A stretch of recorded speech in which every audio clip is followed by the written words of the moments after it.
하나님 말씀 야고보서 2장입니다. 2장 14절에서 마지막 절 말씀을 함께 합독하시겠습니다. 야고보서 2장 14절에서 마지막 절을 우리 살아계신 하나님의 말씀을 합독하시겠습니다. 내 형제들아, 만일 사람이 믿음이 있노라 하고 행함이 없으면 무슨 유익이 있으리요? 그 믿음이 능히 자기를 구원하겠느냐?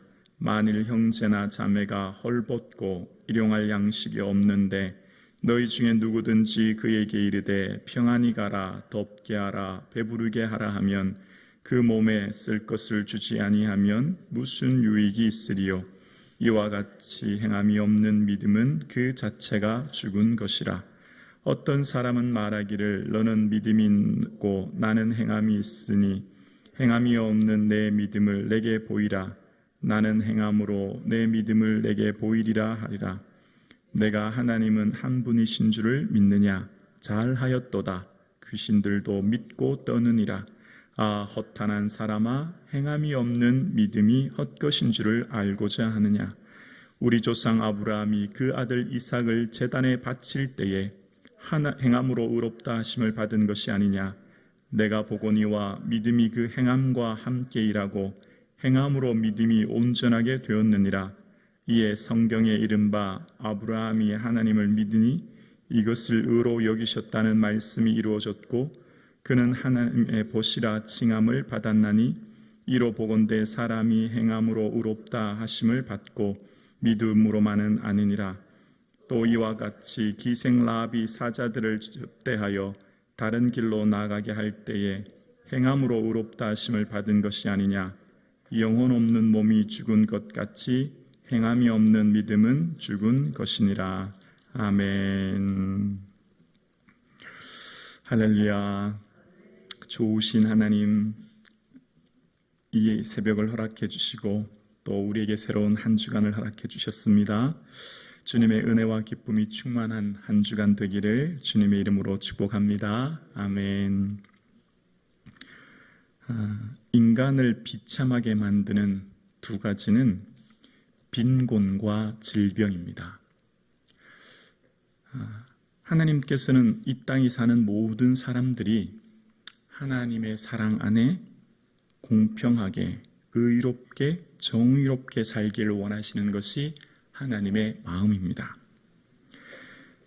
그래서 이 땅을 살아가는 하나님의 백성들은 하나님의 그 사랑 안에 공평한 삶을 살기 원하는데 이 땅의 빈곤이라는 것과 질병은 우리를 비참하게, 그러니까 그런 공평한 삶을 깨우치게 만드는죠. 그래서 하나님께서는 이 땅을 살아가는 모든 사람들, 어쩌면 빈곤이라는 문제와 가난이라는 문제, 경제적인 문제죠. 또 하나는 질병이라는 문제입니다. 여기는 어쩌면 장애도 포함될 수 있습니다. 질병과 장애의 문제에서 이 땅의 모든 사람들은 자유하기가 굉장히 어렵습니다. 둘 중에 하나는 여기에서 어려움을 당하게 되죠. 그런 상황 가운데 주님께서는 이 빈곤이라고 하는 문제와 이 질병이라는 문제를 어떻게 해결하셨냐면, 먼저 질병이라고 하는 문제 앞에서는 예수님께서 오셨을 때 말씀으로 직접 고치셨습니다. 나병을 고치거나 혈류증을 고치거나 또 장애를 가진 사람, 태어나면서 걷지 못하는 사람, 또 태어나면서 앞을 보지 못하는 시각장애인들도 어떻게 해요? 말씀으로 즉시 고치셨어요. 주님께서는 이 질병의 문제, 장애의 문제를 말씀으로 고치셨고 또 그 권세를 주님께서는 제자들에게도 부여하셨습니다. 믿는 자들에게는 이런 표적이 따르니 저희가 내 이름으로 귀신을 쫓고 새방언을 말하고 무슨 독을 마실지라도 해를 받지 아니하고 마지막에 뭐라고 말씀하셨죠? 믿는 자에게 손을 얹은 즉 나으리라. 권세를 주신 거예요. 그리고 보내신 거예요. 그리고 그 권세를 가지고 친히 주님이 행하셨던 것처럼 제자들도 성전 미문에 올라가던 베드로와 요한은 나면서부터 걷지 못하는 앉아있는 그 사람을 일으키게 되죠.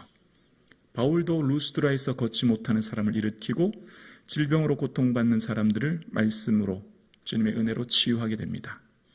그런데 이 빈곤이라고 하는 문제를 주님께서는 어떻게 해결하셨냐면, 빈곤이라고 하는 문제는 말씀으로 그 즉시 치료한 것이 아니라 기적의 재료를 통해서 기적의 역사를 나타내셨습니다. 먼저 빈곤의 문제는 기적의 재료가 필요하셨다. 기적의 재료를 통해 일하셨던 거예요.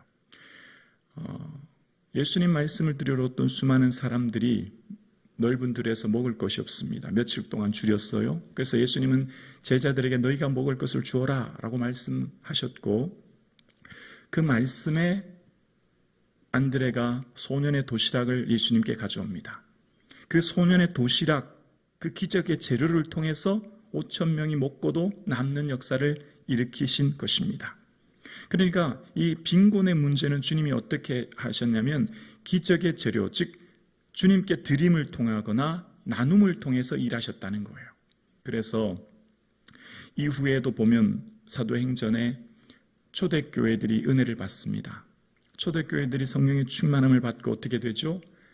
각각 자기의 소유와 재산을 팔아서 각각 필요한 대로 나누어 주게 됩니다. 각각 자기의 것을 나눔을 통해서 빈곤의 문제를 해결하신 거예요. 물건을 서로 통용합니다. 필요에 따라 그것을 가지게 합니다. 그래서 그 중에 가난한 사람이 없었다라고 사도행전 4장은 말합니다. 가난의 문제를 어떻게 해결하셨죠?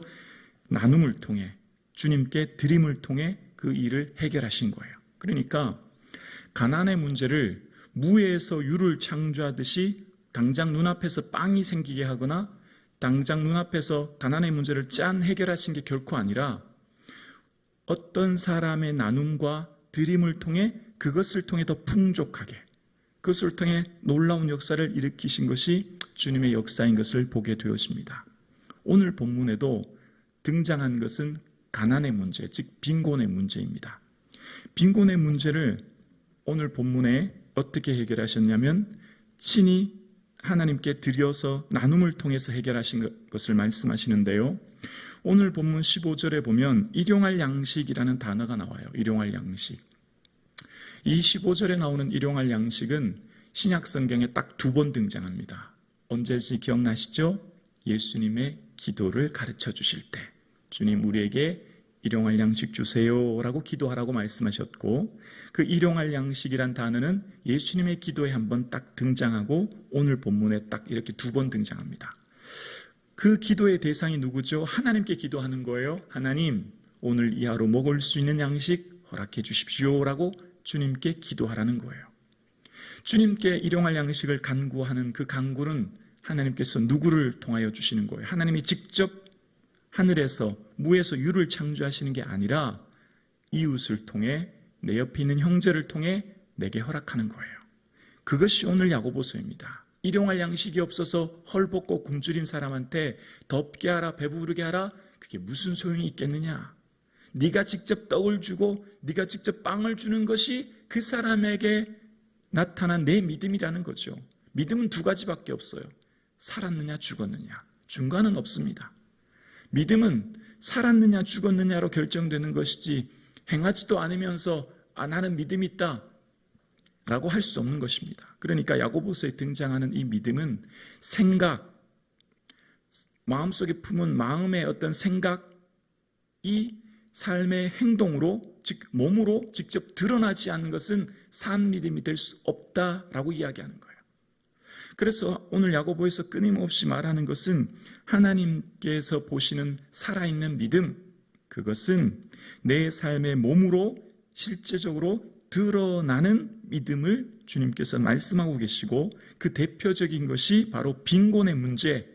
어쩌면 이것은 동서고금을 말론하고 언제든지 우리와 가까이 있는 문제이고, 이것을 해결할 수 있는 것은 내 삶을 통해 해결하라라고 말씀하시는 겁니다. 그것이 곧 믿음이라는 거죠.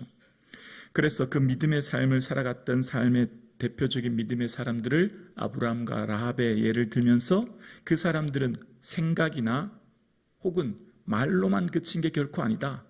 그 삶의 몸으로 드리며 그 삶의 행동으로 드러남을 통해서 믿음이 증명되었다라고 이야기하는 거죠. 그래서 오늘 살아가는 우리의 삶 가운데 나는 믿음 있다라고 생각하는 사람의 믿음이 아니라 그 믿음이 실제적으로 증명될 수 있도록 삶으로 나타날 수 있도록 살아내야 된다는 거예요. 드러나야 된다는 거예요. 그것이 하나님 보시는 산 믿음이라고 말씀하시는 거죠. 오늘 함께 예배드리시는 우리 성북중앙 가족 여러분, 우리 성북중앙교회가 하나님 은혜 주셔서 이 성북동을 품고 또 성북구를 품어서 가난한 사람들이 없게 되어지는 은혜가 있기를 주의 이름으로 축원합니다. 우리를 통하여서 이 성북구의 고아와 가부가 사라지는 은혜가 있기를 주의 이름으로 축원합니다. 그게 아버지의 마음인 거예요. 그게 창세기로부터 요한계시록까지 등장하는 하나님의 한결같은 마음입니다. 그것이 바로 하나님의 공의라고 하는 거예요. 하나님께서 말씀하시는 모든 사람들이 공의롭게 정의롭게 의롭게 살 수 있도록 하나님 말씀하시는 그 뜻이죠. 그것이 곧 구약에서부터 등장하는 고아와 가부를 어떻게 대우하느냐가 하나님이 다스리는 하나님의 나라, 하나님이 통치하시는 하나님의 올바른 나라의 모습의 대표적인 모습인 거죠.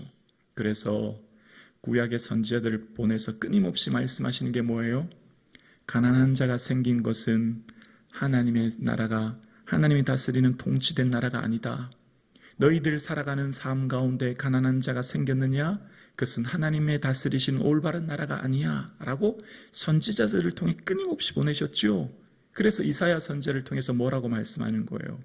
너희들이 내 앞에 멋진 제물의 소를 드리고 양을 드리는 거 나 그거 받지 않는다.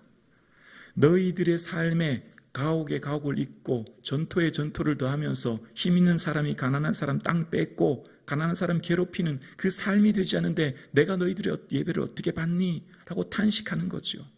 그래서 하나님의 공의라고 하는 것은 우리의 보여지는 금식하고 철야하고 환상받고 능력받는 걸 넘어서 삶의 모습 속에서 이 땅에 모든 아파하는 이들을 품고 모든 고통받는 이들을 품어서 그들에게 그리스도의 선한 영향력을 드러나게 하는 것, 그것이 성북중앙교회가 될 수 있기를 주의 이름으로 축원합니다.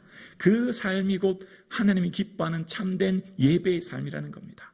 성전에 나와서 하나님 배우려면 삶이 동반되지 않는 예배는 주님께 드려질 수 없다는 것을 누누이 말씀하셨고, 그래서 이 성전에서도 야고보서에도 끊임없이 하나님께 나와 예배하고 하나님의 자녀로 부름받은 사람은 가난한 사람 보고 배부르게 하라고 말하는 것, 그게 나를 기쁘게 하는 게 아니다라고 말씀하시는 거죠. 오늘 함께 예배 드리시는 사랑하는 성도님, 우리 성북중앙교회가 위치한 이 성북동 지역에 우리를 통하여 고아와 가부가 사라지고 굶주린 이들이 사라지는 은혜가 있기를 주의 이름으로 축원합니다. 기도드리겠습니다.